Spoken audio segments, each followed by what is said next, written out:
السلام علیکم، welcome to my channel. آج پھر ایک نئی ویڈیو کے ساتھ حاضر ہوں۔ حیا نے اس کی گود میں پڑے پڑے ہی سر گھما کر اس کے چہرے کی جانب کیا اور اس کی آنکھوں میں آنکھیں ڈال کر معصومیت سے بولی، تو پھر آپ میری مدد کیوں نہیں کرتی آپا؟ آپ نے بھی تو محبت کی تھی نا، آپ تو میرا درد سمجھ سکتی ہیں، آپ تو جانتی ہیں کہ محبت کتنا تڑپاتی ہے۔ آپ تو میری پیاری بہن ہیں، آپ تو اپنی اس بے بس بہن کی مدد کریں۔ حیا کی باتیں تھیں یا نشتر جو سیدھے اس کے دل میں اتر رہے تھے۔ اس کا چہرہ آنسوؤں سے تر بتر تھا، آنکھیں بھی پانی سے بھری ہوئی تھیں۔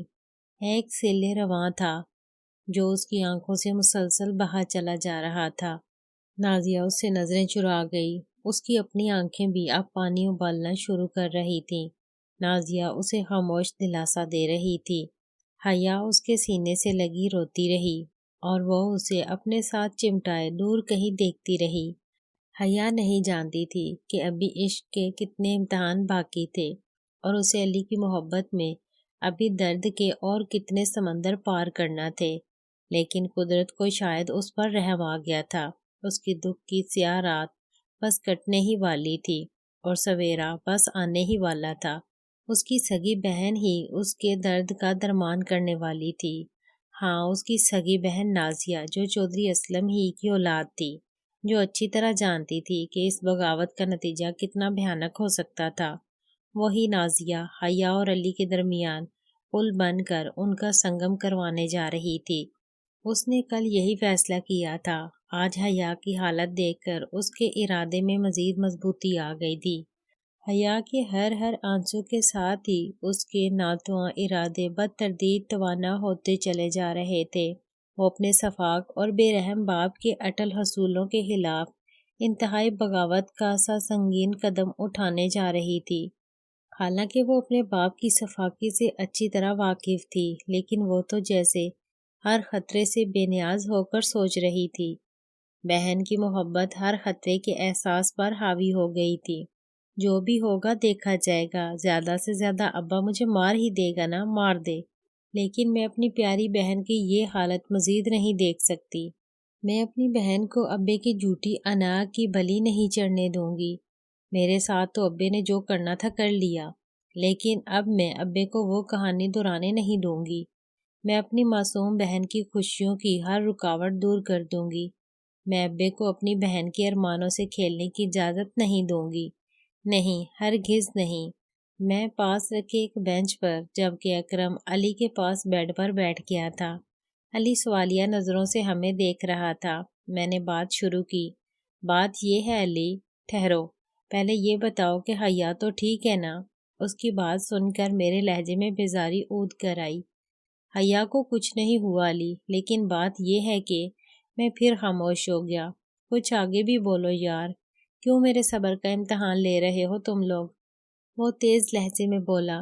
میں نے اکرم کی طرف دیکھا۔ اکرم اس کے کندھے پر ہاتھ رکھتے ہوئے بولا، علی حوصلے سے سننا، تمہاری حالت، یار آگ لگاؤ میری حالت کو، جلدی بتاؤ ہوا کیا ہے؟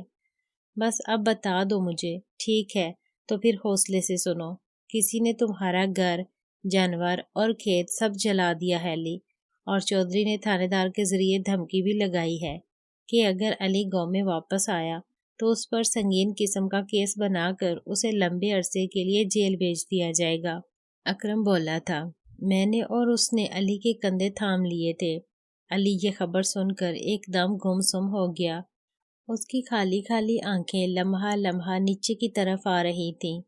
آخر اس نے اپنا اٹھا ہوا سر تکیے پر رکھا اور آنکھیں سختی سے بھینچ لیں، لیکن وہ منہ سے کچھ بھی نہیں بولا تھا۔ میں اور اکرم اس سے شدید رد عمل کی توقع کر رہے تھے، لیکن اس نے اتنا شدید رد عمل نہیں دیا تھا۔ شاید اس نے اپنے آپ کو مستقبل کی شدید ترین صورتحال کے لیے ذہنی طور پر پہلے سے تیار کر رکھا تھا، لیکن اس کا یہ مطلب نہیں تھا کہ اسے اس خبر سے دکھ نہیں پہنچا تھا، کیونکہ چند ہی لمحوں بعد اس کی آنکھوں سے آنسو جاری ہو گئے تھے۔ وہ بیڈ پر پڑے پڑے ہی رو رہا تھا اور اچانک اس نے اونچی آواز میں دہاڑے مار کر رونا شروع کر دیا۔ ہم دونوں گھبرا گئے۔ یہ خطرناک صورتحال تھی۔ اگرچہ گھر اور کھیت جلنے کی خبر سن کر اس کا رونا فطری بات تھی، لیکن ایسا کرنے سے اس کے جسم میں کھچاؤ پیدا ہوتا اور اس سے اس کے زخم پر بھی شدید اثر پڑ سکتا تھا۔ ایک ڈاکٹر بھی اس کی آواز سن کر وہاں پہنچ گیا۔ اس کے پیچھے پیچھے ایک نرس بھی تھی۔ ڈاکٹر کو دیکھ کر علی کو جبراً چپ ہونا پڑا۔ اس نے اپنے آنسو بھی پونچھ لیے تھے، لیکن رنج کا احساس اس کے چہرے پر واضح طور پر نظر آ رہا تھا۔ ڈاکٹر نے ہمیں سمجھایا کہ علی کے لیے رونا بالکل بھی ٹھیک نہیں ہے۔ ہم نے اسے تسلی دی اور علی کو غور سے دیکھتے رہنے کے چند لمحے بعد وہ چلا گیا۔ ہم دونوں نے علی کو بڑی مشکل سے سنبھالا۔ میں اور اکرم اس کو تسلیاں دیتے رہے، اگرچہ ہم جانتے تھے کہ ہماری تسلیوں سے نہ تو اس کا نقصان پورا ہو سکتا تھا اور نہ ہی اس کا زخم بھر سکتا تھا، لیکن اس وقت اسے دینے کے لیے ہمارے پاس سوائے تسلی کے اور کچھ تھا بھی نہیں۔ ہم تینوں دوست ایک دوسرے کا سہارا تھے اور اس وقت ایک دوسرے کا سہارا بنے بیٹھے تھے۔ ہسپتال کے اس کمرے میں ایک قیامت نما گھڑی تھی جو خبر بن کر علی کے دل پر ٹوٹی تھی، اور میں اور اکرم علی کے شکستہ دل کو جوڑنے کی اپنی سی کوشش کر رہے تھے۔ چند منٹ رو لینے کے بعد علی ہم سے مخاطب ہوا۔ جب وہ بولا تو اس کی آنکھیں نمناک تھیں اور لہجہ گلوگیر، یار یہ بات ابھی ابے کو ہرگز نہ بتانا، میں تو برداشت کر گیا ہوں لیکن ابا برداشت نہیں کر سکے گا یار، وہ تو مر ہی جائے گا۔ اور میں نے اور اکرم نے اس بات میں سر ہلا دیا۔ یہ سب میری وجہ سے ہو رہا ہے، میں ہی ابے کی تباہی کا ذمہ دار ہوں۔ نہ میں حیا کی طرف بڑھتا اور نہ ہی یہ سب ہوتا، میں خود ہی اپنے گھر کے لیے منحوس ثابت ہوا ہوں۔ اس سے تو اچھا تھا کہ میں ڈانگر کی گولی کھا کر مر گیا ہوتا۔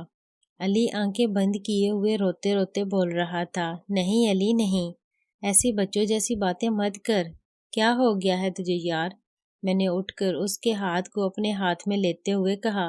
جواب میں اس نے میری طرف دیکھ کر کہا، تو اور کیسی باتیں کروں میرے یار، ہمارا گھر تباہ کر دیا ہے، فیروز ہماری فصل جلا دی گئی ہے، ہمارے سارے ڈنگر مار دیے گئے ہیں، ہمارے پاس کچھ بھی نہیں رہا فیروز، ہم کنگال ہو گئے ہیں، اوپر سے وہ سالہ چودھری ہمیں ہمارے ہی گاؤں جانے نہیں دے رہا، اور تم کہتے ہو میں بچوں جیسی باتیں کر رہا ہوں۔ میں مانتا ہوں، میں نے کہا، لیکن دیکھو اس وقت تمہیں حوصلہ کرنا ہوگا، اپنے باپ کی زندگی کی خاطر تمہیں حوصلہ کرنا ہوگا، اور یقین رکھو ہم چودھری سے اس کے ایک ایک ظلم کا پورا پورا حساب لیں گے، یہ میرا وعدہ ہے، تم بس ایک مرتبہ رانا صاحب کو آ لینے دو، اس چودھری سے ہم تمہارے نقصان کی ایک ایک پائی وصول کر کے دکھائیں گے۔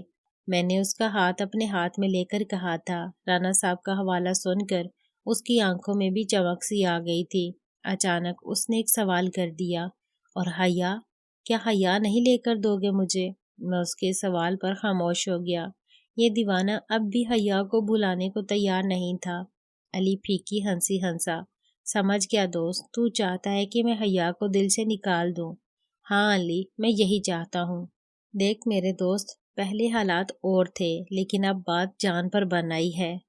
جس لڑکی کی محبت تمہاری جان کی دشمن بن گئی ہے، تم کیوں ساری زندگی اسی لڑکی کے پیچھے پڑے رہنا چاہتے ہو؟ کیا زمانے میں اور خوبصورت لڑکیاں ختم ہو گئی ہیں میرے یار؟ ناول کا اگلا پارٹ بہت جلد اپلوڈ کر دیا جائے گا۔ اللہ حافظ۔